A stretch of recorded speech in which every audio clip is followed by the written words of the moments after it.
second. Our first speaker is going to be Professor Alexis Bell from Berkeley. He's going to, I'm sure he's well known to all of you, he's going to give a talk this afternoon on in situ and ex situ spectroscopic studies of NO reduction by ammonia over vanadium-titania catalyst. Thanks.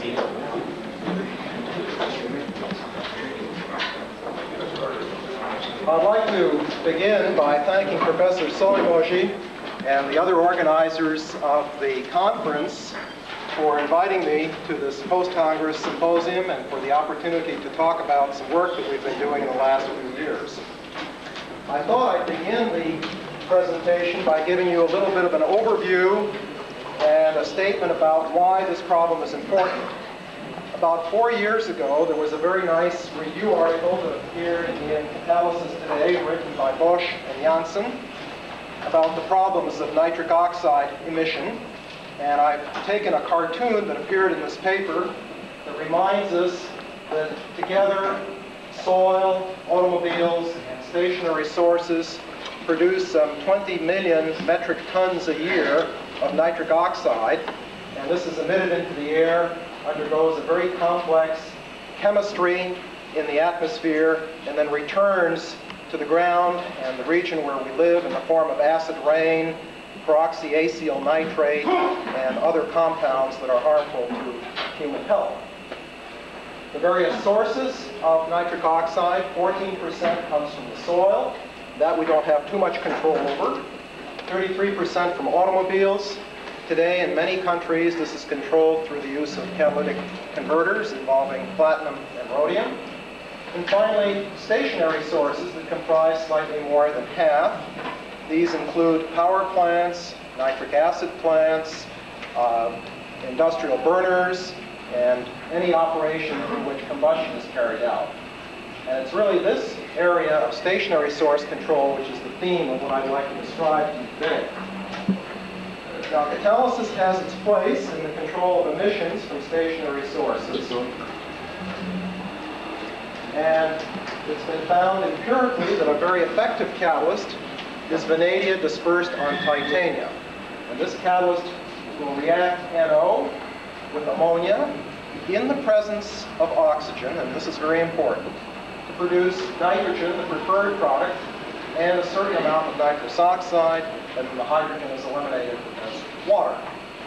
And it's now well known that this catalyst works, but increasingly one finds that there are many things that we don't know about this catalyst, in particular its structure, the relationship between structure, catalytic activity, and selectivity.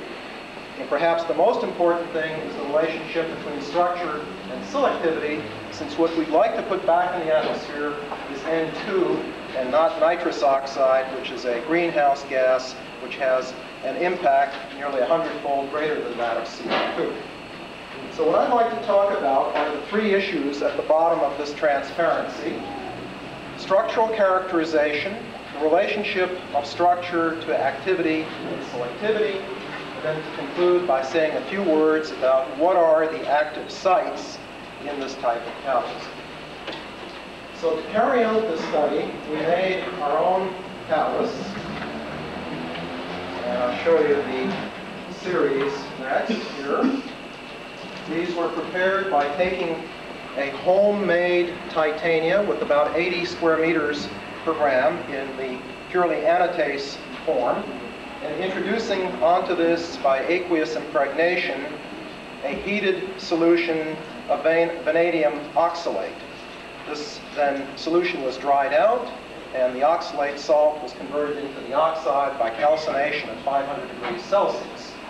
And what I show you here then are the loadings of vanadium and the apparent surface density of the vanadium and the DET surface areas.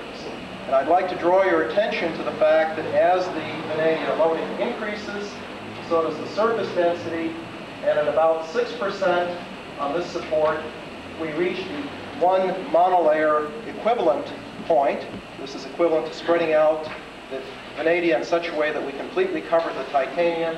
You can see that the surface density then is equivalent to that of bulk V2O5. Now, we undertook to characterize these catalysts by a variety of techniques. X-ray diffraction showed us only the structure of the titania, confirmed that we had anatase. Electron diffraction showed us nice pictures of the titania, again confirming that we had anatase. And neither of these diffractive techniques showed any evidence of the vanadium. So to get some idea of the structure of the vanadium, we turned to a different approach, and in particular, to Raman spectroscopy. So what I'd like to show you next is a series of Raman spectra of a fully calcined and dried vanadium on titania. And I show you these spectra from 1.3% weight loading up to 9.8 weight percent loading. Now you can see right away, without even being able to interpret these spectra, that there are changes in the fingerprint sense, because the spectrum and the distribution of lines changes with the weight loading. There are some particular features I'd like to draw your attention to. The sharp line at 1030 wave numbers on my left here, the broad peak at 915, which gradually shifts over to 955 as the weight loading increases. And then there are additional peaks in the highest weight loading sample at 997 wave numbers, 960, and a broad band at 830. Now, of all of these features, there's only one band that can be immediately recognized, and that's the band at 997 wave numbers. This is one of a series of bands that's characteristic of crystalline V2O5. And it's perhaps not surprising that we should make small crystallites of V2O5 at the highest weight loading, because at that point we have exceeded the monolayer coverage of titanium. All the remaining features that you see here, that I'm circling, are attributable to amorphous vanadium. And the assignment of these features to specific structures can be made by drawing analogy with known vanadium-containing compounds and with vanadate ions that are present in solution. And so I show you the results of this interpretation, which are given here. The sharp feature at 1030 wave numbers can be associated with the vanadial stretch of monomeric vanadial units, which are attached directly to the titania by oxygen linkages. And then the other bands are associated with these oligomeric vanadate structures containing 2, 3, and probably not more than 4 vanadium centers. And in particular, there are features at around 915 to 955 wave numbers that are associated with these dioxo units, 960 with the vanadial stretch of a central vanadium, and the 830 wave number stretch is associated with the bridging oxygen. Again, these assignments are all made by analogy with units that have been observed in well-known conditions, such as vanadate ions in solution. Now, it's possible to take the spectra I showed you a moment ago, deconvolute them into the individual components, and look at how each of these components varies in intensity with loading, and by this means get an estimate of the distribution of vanadium between the monomeric vanadial species, what I call the polymeric, or probably better, oligomeric vanadate units, and finally the crystalline V2O5.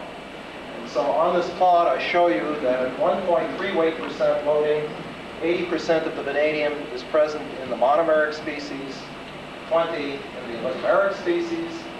As the weight loading increases, there's a monotonic decline in the proportion in the monomeric species, an increase at first in the proportion of polymeric species, up to the point where we reach the monolayer equivalence point at 6 weight percent, and thereafter that proportion falls off as we start to make more and more crystalline V2O5.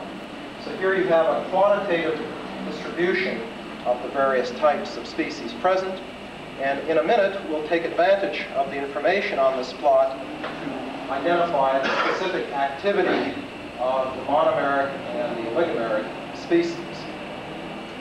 But before I talk about that, let me show you how we went about testing the catalytic activity and selectivity of these materials. Described in words here, we took a small amount of each of the catalysts, placed it in a microreactor connected to a gas recirculation loop, into which we can bring in fresh gas and take out reactive gas. This is called a recycle reactor, and we operated with 200 recirculations, or 200 volumes of gas passed around the cycle with respect to one volume of gas introduced and taken out. And the advantage of this kind of reactor is that you have a differential per pass conversion across the bed of catalyst, thereby minimizing any gradients, but you can have finite conversions up to 100% across the recycling loop. And all of these tests were run with a constant amount of vanadium in the bed, so that means that we vary the number of grams. The reaction conditions are shown over here. Constant partial pressures of NO and ammonia, varying partial pressure of oxygen, and temperatures in the range of 400 to 800 Kelvin. So what I'd like to show you first is a comparison of the activity of two of these catalysts as a function of temperature. And we'll do this by looking at a so-called light-off curve, or plot of percent NO conversion versus temperature. First for the 1.3% catalyst, and then for the 6.1. This is the one at which we have a near monolayer equivalence. And first, in the absence of oxygen, you have a fairly typical light-off curve in both cases. And if you overlay these plots one on top of another, they're nearly the same, suggesting that we have nearly the same turnover frequency. But as you increase the proportion of oxygen, in each case you see a big increase in activity, with the higher weight loading catalyst responding more rapidly to the presence of oxygen than the low weight loading catalyst. Now what's even more dramatic is to look at the selectivity, because here you'll be able to see really big differences between the properties of one catalyst and the other, and this of course relates to the differences in their structure.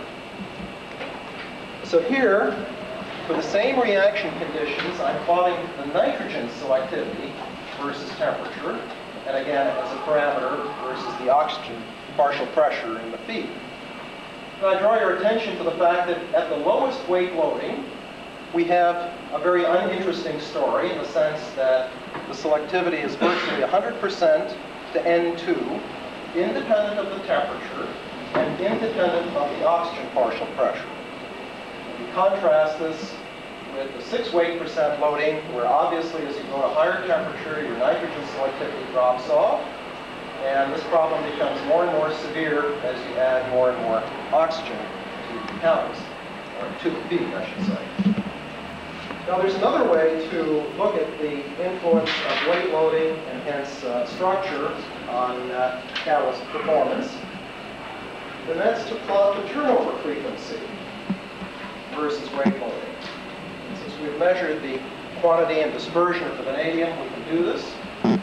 So here, at 500 degrees Kelvin, for the conditions shown, I plot the turnover frequency for 3 different concentrations of oxygen in the feed stream.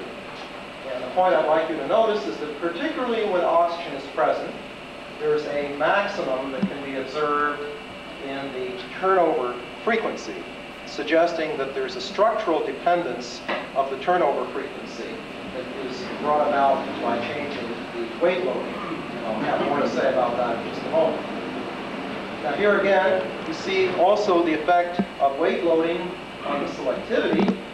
And again, we see that as we go to higher and higher weight loadings, the catalyst becomes less and less selective for making nitrogen, more selective for N2O, and that problem is exacerbated or made worse by the introduction of oxygen.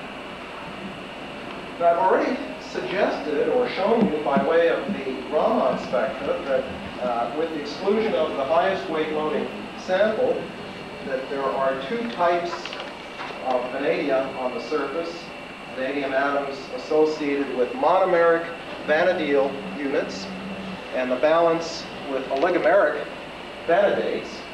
And so we propose, just empirically, that the total rate of NO consumption is a linear sum of the contributions from the two types of vanadium species.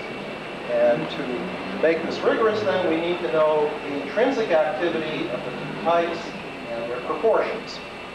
So we can take equation 1, rewrite it as equation 2, and then check to see whether this equation is consistent with the experimental data.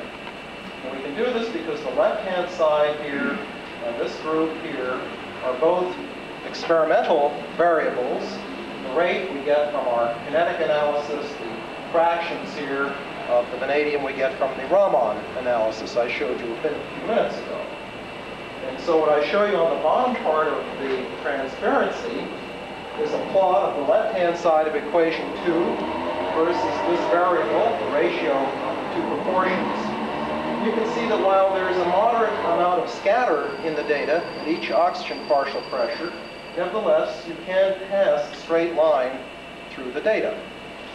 Now, from the slope and intercept of each of these lines, we can get this ratio, which is really what we're after, which is the ratio of the intrinsic activities of the polymeric species to the monomeric species.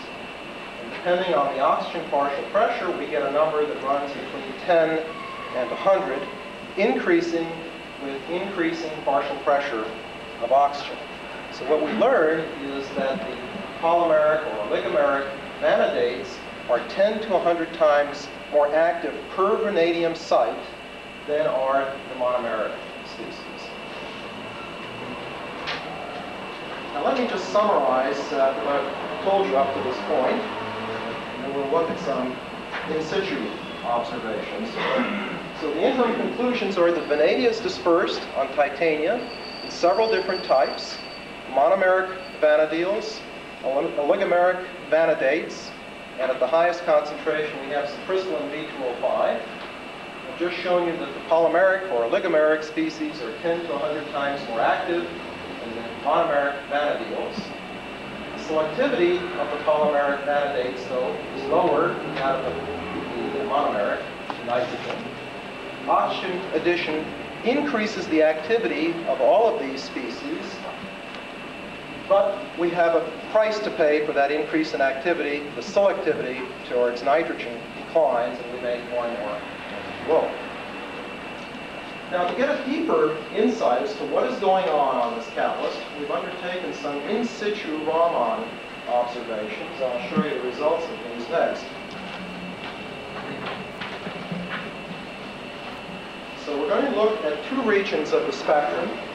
First, the region around 3,000 wave numbers where we expect to see vibrations of NH bonds in ammonia. And then we'll look at the region near 1,000 wave numbers where we expect to see the vibrations of the vanadium units. We have also looked in the NO stretching region around 1,800 wave numbers, but under none of the reaction conditions do we see any absorbed NO. So these are the only two relevant regions. And I'll show you spectra for the fully oxidized catalyst. Catalyst in the presence of ammonia, ammonia plus NO, ammonia plus NO, plus O2, and everything is in the presence of the gas phase at 673 K, 400 degrees Celsius. So of course, when ammonia is not there, we only see a background. You introduce ammonia, and you get a spectrum which can be identified with various vibrations of ammonia, in which ammonia is contacting metal cations through the nitrogen end, and we cannot discriminate between ammonia attached to a titanium 4+ or vanadium 5+. And the spectra are the same, and we learned that ammonia will chemisorb very nicely on the titanium. Introduce an NO, now the reaction proceeds, and we have a certain conversion, about 50% of the NO is consumed under these conditions, but the spectrum is not changed, indicating that we're still maintaining the surface of the catalyst saturated with ammonia. But now introduce the oxygen, the conversion level rises dramatically, up towards over 80%, and now we attenuate the intensity of these ammonia bands, and we're almost back to the background that we had before. Now let's look at the bottom half where we have the vanadial stretches, and I've shown you how the assignments go. A fully oxidized catalyst, nothing interesting here. Put in ammonia, and you bring down the intensity of the bands in this region associated with these dioxyl groups, suggesting that we have a partial reduction of the catalyst. Introduce NO with the ammonia. Nothing has changed. We don't reoxidize the catalyst.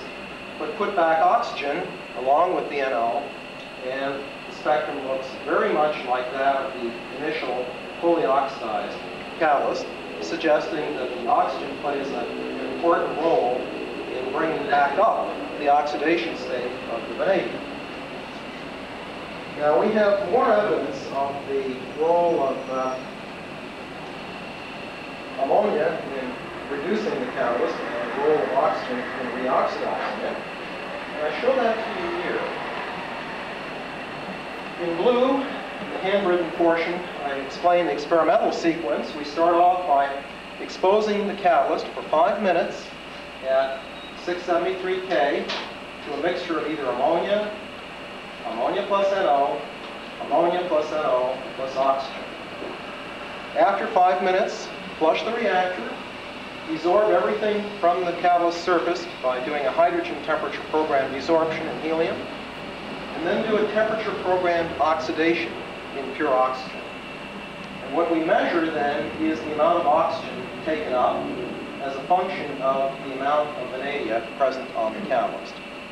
And notice that if we have no vanadia, there's no oxygen independent of which gas we use, saying that the titania doesn't undergo any reduction. But as we put in more and more vanadia, there's a virtually linear increase in the amount of oxygen consumption. And the oxygen consumption is greater in the case of ammonia exposure than it is in the case of ammonia plus NO, than it is in the case of ammonia plus NO plus oxygen. And in the last sample here, the last case, we've actually estimated the effective oxidation state of the catalyst after the exposure to a particular gas. So after ammonia exposure, we conclude that instead of +5, we now have an average 3.6. If we put NO, we get a little bit of oxidation, so we go up to 4.1. Put in the oxygen, we're up to 4.6. So clearly putting in oxygen reoxidizes the catalyst. So let me briefly summarize that.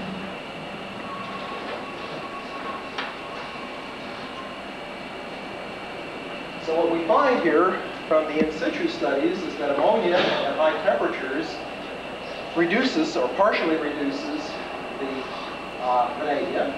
The average oxidation states are as I show them here, and that the higher activity of vanadium in the presence of O2 we believe to be due to the presence of oxygen, which reoxidizes the catalyst. Now what I'd like to show you next is how we bring together the facts that we have up to this point to propose a reaction network here, and maybe explain the differences in activity and selectivity in structure with the aid of this network. So we propose that ammonia chemisorbs relative to NO strongly. We know from the Raman spectroscopy that we can easily saturate the titanium vanadium surfaces with ammonia. By contrast, NO is only weakly adsorbed, and we never see any infrared evidence or Raman evidence for adsorbed NO. The ammonia will at elevated temperatures reduce the vanadium, and I indicate a oligomer here by m units of vanadium and the corresponding units of oxygen. And so that reduction process produces an NHX type of species where the number here is less than 3, water, and a partially reduced vanadium. The NO could reoxidize this partially reduced vanadium, but apparently this is a slow process because our in situ Raman shows very little evidence of reoxidation once we get going. The NH2 or NH species produced up here will react with NO, make N2 and N2O according to these schemes.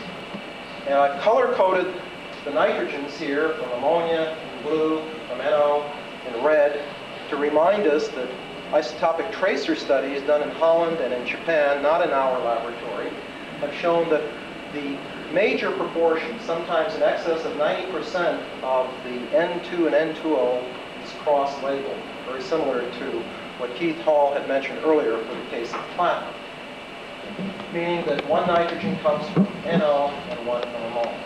And we find under our reaction conditions, if you look at the stoichiometry and consumptions of ammonia and NO, that's consistent. Finally, step 7, reoxidation by oxygen. And this we propose is a faster process than reoxidation by NO, because we can see the vanadium be restored almost to its full oxidation state of +5 when oxygen is present. So this looks like a plausible network. Does it explain the observations with structure? And the answer is yes. And as I'll show you in a few minutes, we find that these dioxo units in the oligomeric vanadate species more readily surrender their oxygen than do the monomeric species. So the more of these species we have available, the higher the activity of the catalyst. And so as the value of M increases, so does the activity. Unfortunately, though, oxygen is also surrendered from the catalyst in this step over here to make N2O.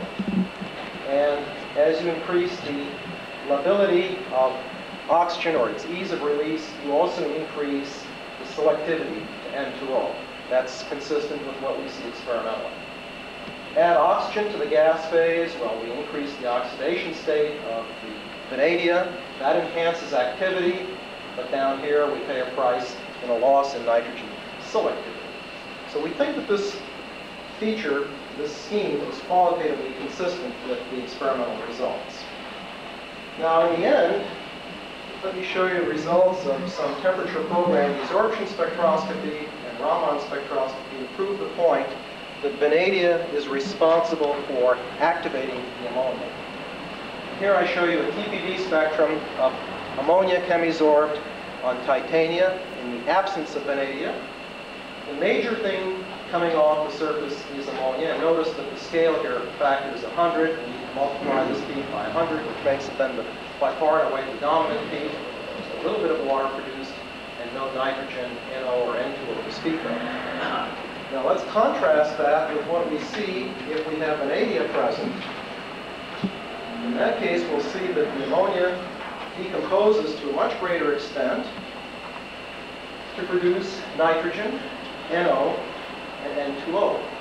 Now it's difficult to make any sense out of the peak positions here and the shape of these peaks, and so what we've chosen to do instead is to integrate these peaks and simply calculate the proportion of the absorbed NO and ammonia that leaves the surface in the form of products other than ammonia. And that's the plot I'd like to show you next, because that plot actually is meaningful. So here it is. We plot the fraction of the absorbed ammonia that appears during PPD as N2, NO, or NO2. N2O, sorry. No, we don't see any NO. And we plot this as a function of the vanadium loading for different temperatures of absorption. And you'll notice that in the absence of vanadium, only at the highest temperature of absorption do we see any activation of ammonia on the titanium. But at the lower temperatures, if we introduce vanadium, immediately we can see that a bigger and bigger fraction of the absorbed or chemisorbed ammonia decomposes or is activated, and this increases and then plateaus out. And of course, as the temperature of absorption increases, again, we see an increasing proportion of the ammonia converted to other products. So this tells us that the vanadium plays an active role in the activation of ammonia to make these NH3 species, which then can react with the NO. If we need more convincing, we only need to look at the in situ Raman spectra. Here we've taken a 1.3, should be weight percent vanadium titanium catalyst, exposed it to 0.5% ammonia at progressively higher temperatures, and you can see evidence of the reduction primarily of the dioxo units associated with these oligomeric species. This is a reversible process because when we introduce oxygen, we can bring the spectrum back to its fully oxidized state. So this then brings me to my final transparency and the final set of conclusions. And that is that the vanadia supported on titania reacts to form NHX species and OH groups. We can see these OH groups if we look in the proper part of the Raman spectrum. The NHX species we believe to be critical for forming N2 and N2O. And that happens by direct surface reaction with weakly absorbed NO. The dioxo groups, like Americ vanadates, are more labile, surrendering their oxygen than the monoxo groups. And that's why they're more active. Gaseous oxygen helps maintain the dispersed vanadia in a high oxidation state and thereby increases the capacity of the vanadia to give up oxygen. But unfortunately, all of this occurs at the price of your nitrogen selectivity. So this is the close of the story, and what I'd like to leave you with, the message is that structural characterization of these catalysts reveals that they're not all alike, but we do see differences between one catalyst and another. The Raman spectroscopy is a useful tool for identifying these differences, and that the differences in structure can be correlated in a quantitative fashion with differences in activity and also in selectivity. So with that, I'd like to conclude, and thank you for your attention.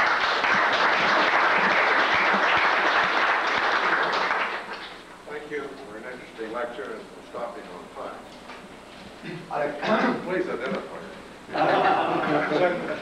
Alex, probably you did not want to talk about it, but there are several young people here who do not know so much about these catalysts. Would you be so kind to say something about the role of titanium? Is there any reaction which occurs on the surface of the support? What is the real role of titanium? Because this is the most effective support in that reaction, and there is some reason for it. That's correct. Okay. Under our reaction conditions, we run blanks, just titanium, and it's 1 to 2 orders of magnitude less active, depending on the temperature. So we can say that for the reaction conditions we're looking at, it has no role as a catalyst. It's only a carrier. Why is it a good carrier? Because it's a better carrier than silica, for example. It's a good carrier because you can disperse the vanadia much more finely on titania than you can on silica. On silica, for the same surface density, you get lower dispersion. That's one reason. Another reason we're not so sure about, but I'll state it anyway, is we believe that there is some oxygen exchange between the oxygen in the titania and the oxygen in the vanadia. We've done some O18 labeling studies in which we will hydrogen reduce vanadia, put O2 18 over the catalyst, and we expect all our vanadial stretches to move downscale a certain number of wave numbers. We see this happen if vanadia is on silica, but not on titania. So the interpretation is that the O18 goes to oxidize the vanadia, but it's also scrambled with the large reservoir of O16 in the titania. And we can repeat the cycle many times with titanium. We never see the shift. But on silica, it's reversible. So I think that's one of the roles. It's an oxygen buffer. Okay, the second part of my question. So I accept this explanation, but in this case I have a little difficulty to understand the result of Israel's box last week. Remember that he stated that the catalytic efficiency of the vanadia in the oxidation of methanol, at least, was completely independent on the structure and the preparation and the properties of titanium support. It is in line Well, okay. What you said is almost right. What's wrong is that the correlation that he failed to find is with the position of the 1030 wave number band and the activity. And we can discuss the meaning of that, but it's a different story, so I don't want to get the word on it. Professor Caducci. I have two questions. One is related to your quantitation of the Raman spectrum. I would be almost sure that the scattering coefficient for the V2O5 is much higher than for the surface species, and they may be different from themselves. So could you take this into account? Yeah.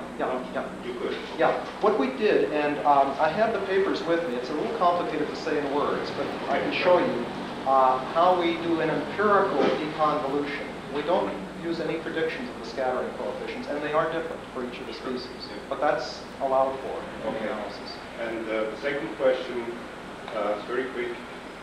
You certainly know that the early guys in Japan, like Miyamoto and so forth, they always claimed the ammonium ion would be an intermediate. Right. You have no evidence for that. Well, we have seen ammonium ions at low temperature, in other words, below catalytic activity temperatures, by NMR. Other people have seen it by IR, like NAM topsoil. But when you go to catalytic temperatures, that decomposes before the other chemistry starts. So we don't think that NH4 plus is important. Next question. I have two small questions. Method do you use for preparing your catalyst? Yes. First one. The second one is, what is, have you supported your titanium vanadium supported catalyst in what type of support? Okay, the support is a homemade, our-making anatase. Anatase.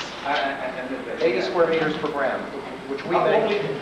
Only anatase. Only vanadium on anatase. Yes. Yeah. There's no silicon or anything else there. It was the very high surface area you work. Ah, yes, but this is, we work with this. Yeah. You do it at very low temperature, 5 degrees C, hydrolysis.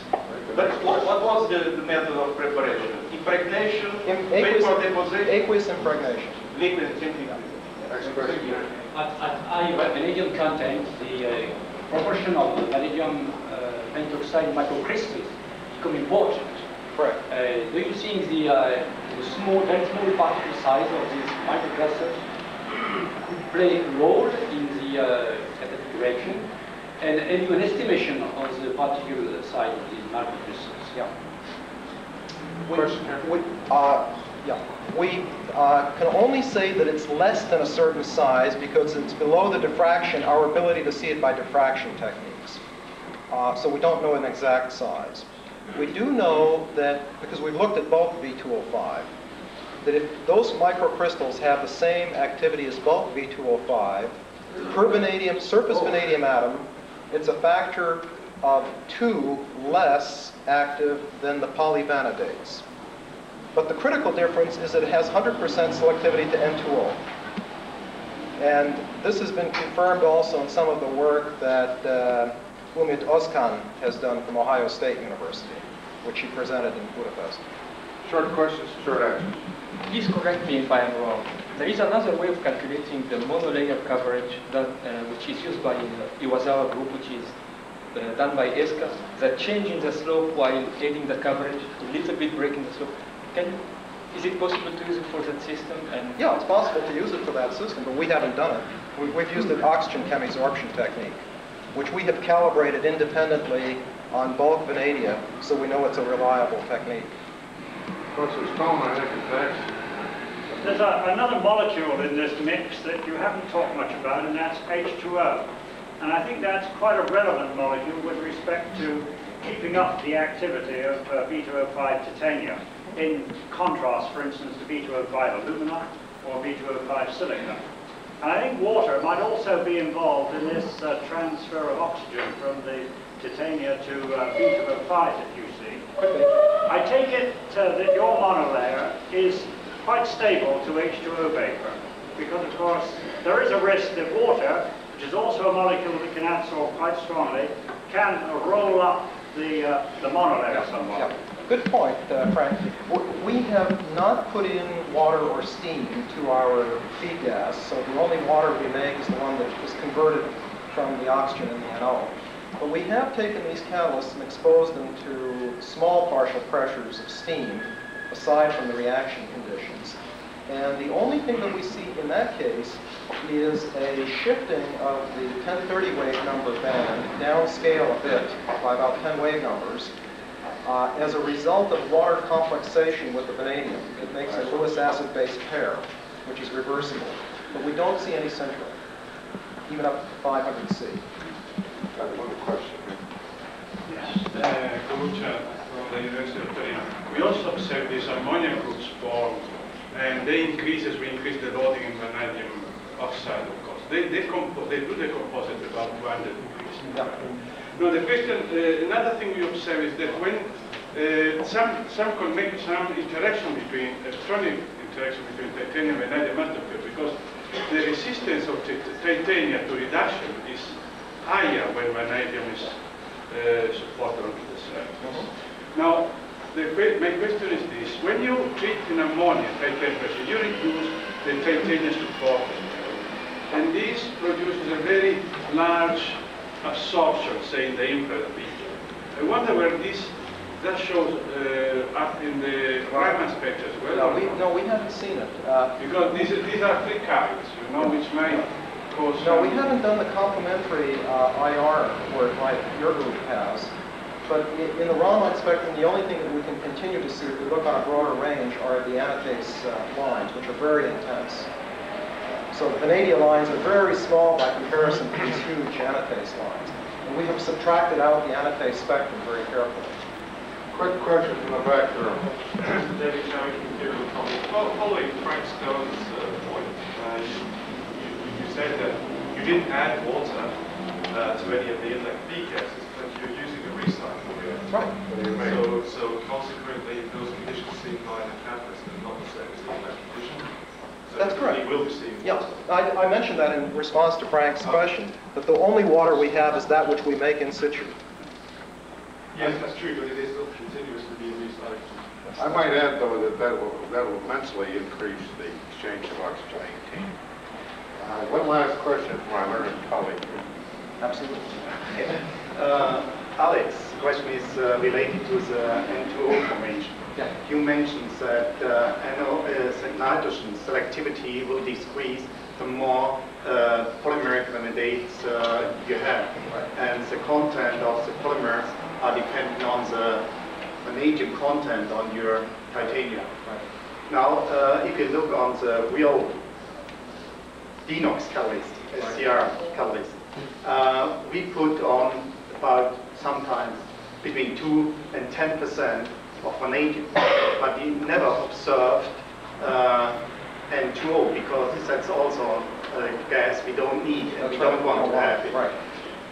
Do you think that is the reason for that is that we have in the real catalyst vanadium, besides the vanadium and titanium, also tungsten, that tungsten or molybdenum will hinder the formation of the polymeric vanadium? Do you think so?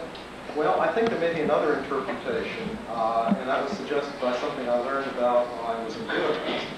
Apparently, when you add water, you suppress the formation of N2O. This was reported by Nan Topso, Mahaldor Topso group. Why was not explained, but if that's correct as an empirical observation, that's all you need to start looking. Whether these other components of the catalyst play a role, we don't know yet. There's not enough work done to be sure how they affect the dispersion of the vanadium and whether they have a chemical role in their own right that suppresses the formation of N2O. But there may be several reasons why you don't make N2O on the real catalyst. But you're right. Because we don't need such in the clean air, as you know. Okay. Okay, thank you very much.